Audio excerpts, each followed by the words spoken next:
Hai guys, welcome to my another YouTube video. Nama gue Gita dan hari ini kita mau membahas kisah seorang anak dajjal lagi loh guys. Kalau sebelumnya kita udah pernah bahas mengenai Sarah Johnson atau Isabella Guzman, nah kali ini anaknya adalah laki-laki. Mau tahu gimana cerita lengkapnya? Ya, check this out! Christopher Porco adalah seorang anak yang lahir pada tanggal 9 Juli tahun 1983. Christopher adalah anak kedua dari dua orang bersaudara dari ayahnya yang bernama Peter Porco dan ibunya bernama Joan Porco. Mereka adalah keluarga yang lumayan berada ya guys. Mereka tinggal di pinggiran kota Bethlehem, New York, Amerika Serikat. Sang ayah, Peter Porco, bekerja sebagai seorang juru tulis di pengadilan Albany County dan sang ibu adalah ibu rumah tangga biasa.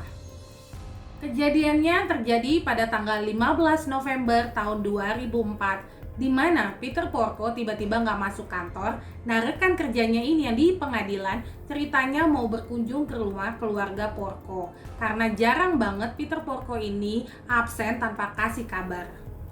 Ketika sampai di rumah keluarga Porco, temannya menemukan Peter Porco sudah tidak bernyawa dan berlumuran darah di seluruh tubuhnya dan di seluruh dinding di dekat pintu depan.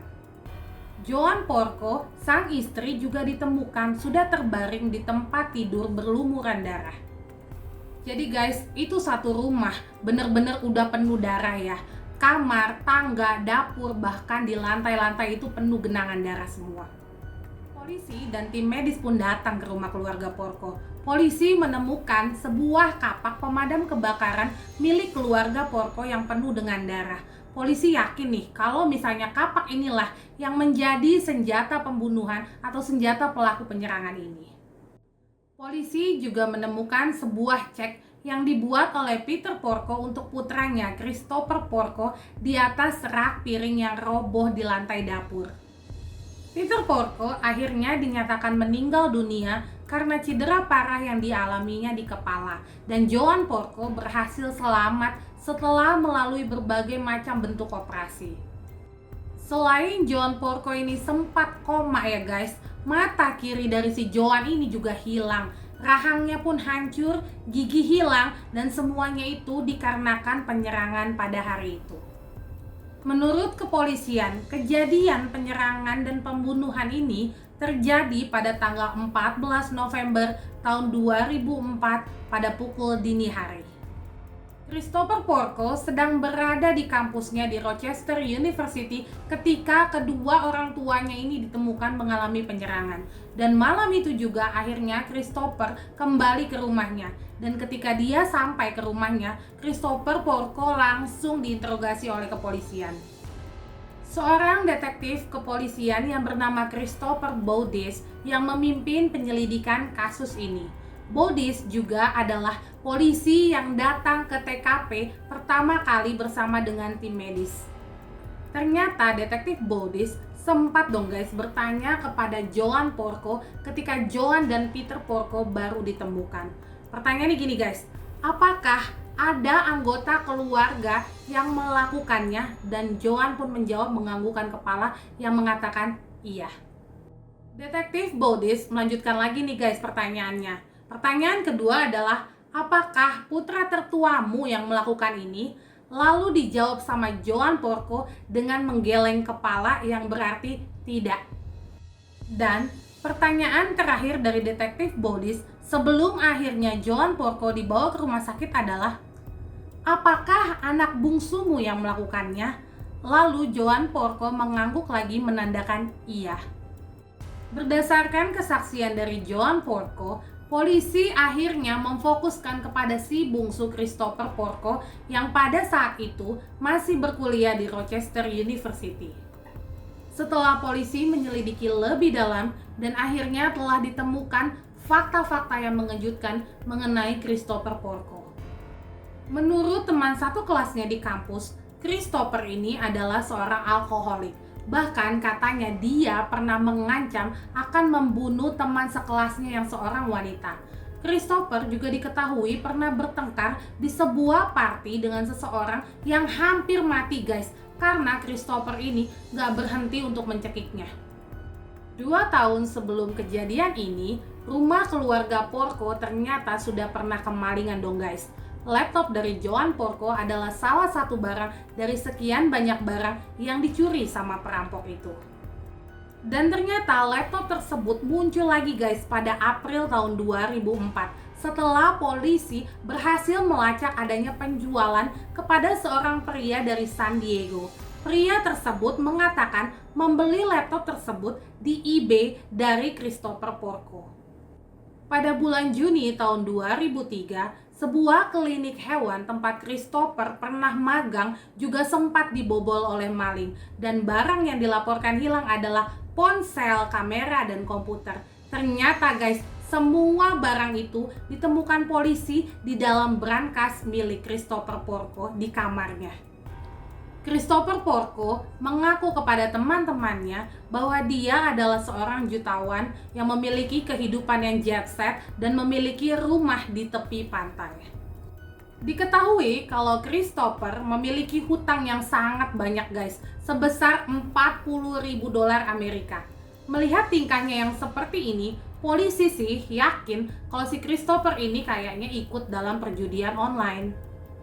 Basicnya ya guys, anak ini emang udah sangat bermasalah.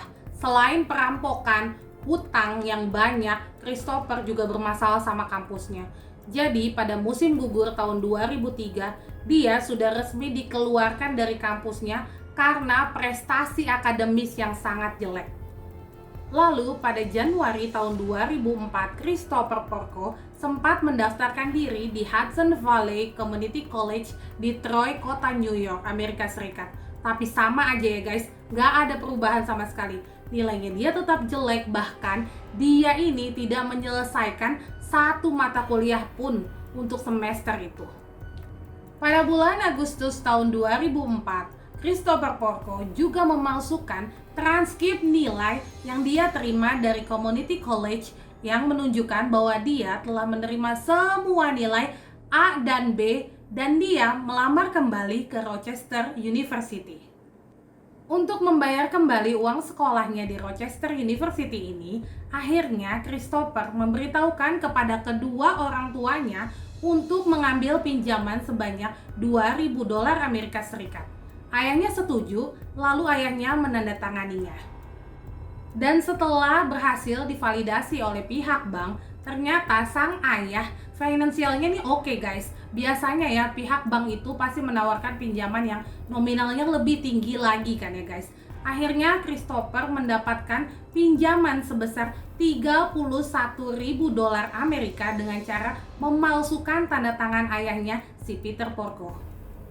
2 minggu sebelum kejadian nahas itu, sang ayah Peter Porco mendapatkan tagihan dong ya guys. Nah dia ini kaget guys, dia melihat ada tagihan sebanyak $31.000. Lalu dia menelpon si Christopher, gak diangkat sama sekali sama dia. Lalu Peter Porco akhirnya mengirimkan sebuah email teguran kepada Christopher. Isinya seperti ini. Apakah kamu memalsukan tanda tangan saya? Apa yang kamu lakukan? Seharusnya kamu menelpon saya dulu untuk mendiskusikannya.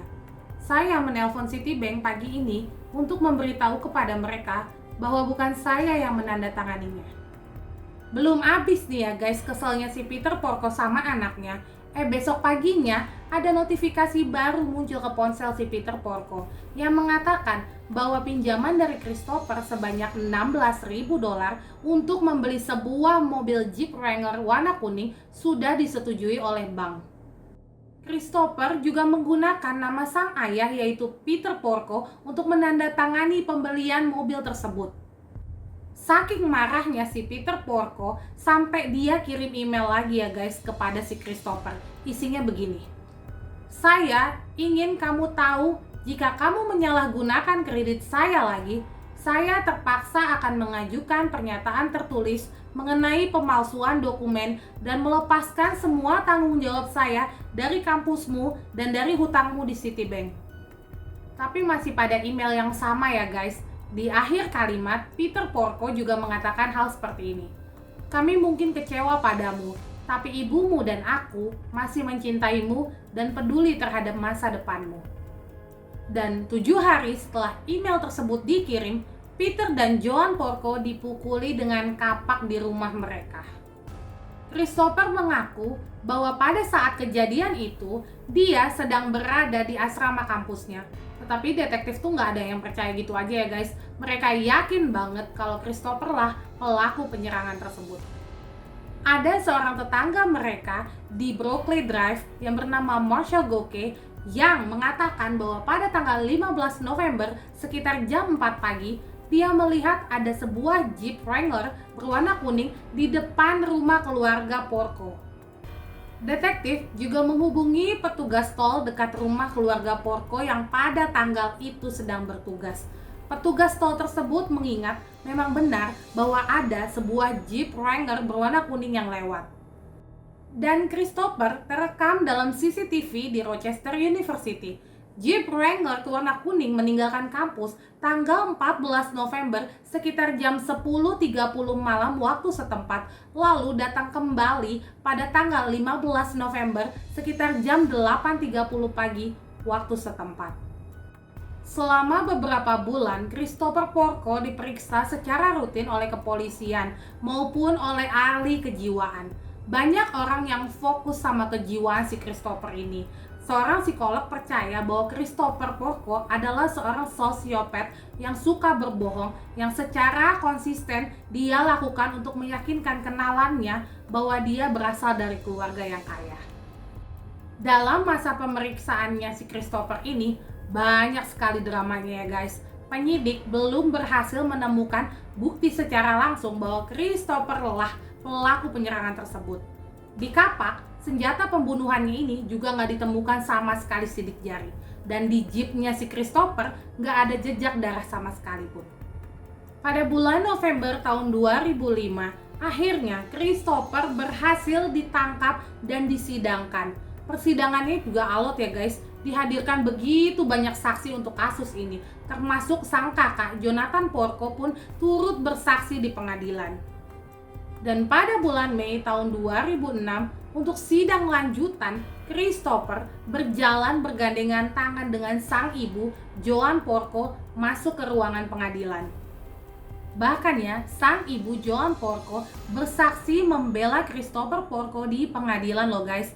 Joan bilang bukan Christopher yang melakukannya, dan dia mengatakan dia lupa sama semua kejadian itu karena ada kerusakan di dalam otaknya. Fast forward, pada tanggal 10 Agustus tahun 2006, akhirnya diputuskanlah bahwa Christopher Porco dinyatakan bersalah atas pembunuhan tingkat 2 dan percobaan pembunuhan. Tanggal 12 Desember tahun 2006, Hakim Jeffrey Berry menghukum Christopher Porco penjara seumur hidup pada setiap dakwaan, dengan total minimal hukuman 50 tahun penjara. Saat ini Christopher berada di Clinton Correctional Facility. Demikian guys cerita kita untuk hari ini, kisah dari anak Dajjal yang lain. Terima kasih banyak buat kalian semua yang udah nonton video gue dari awal sampai akhir. Jangan lupa untuk selalu support channel YouTube gue dengan cara like, comment, subscribe, dan share ke teman-teman kamu. Bye!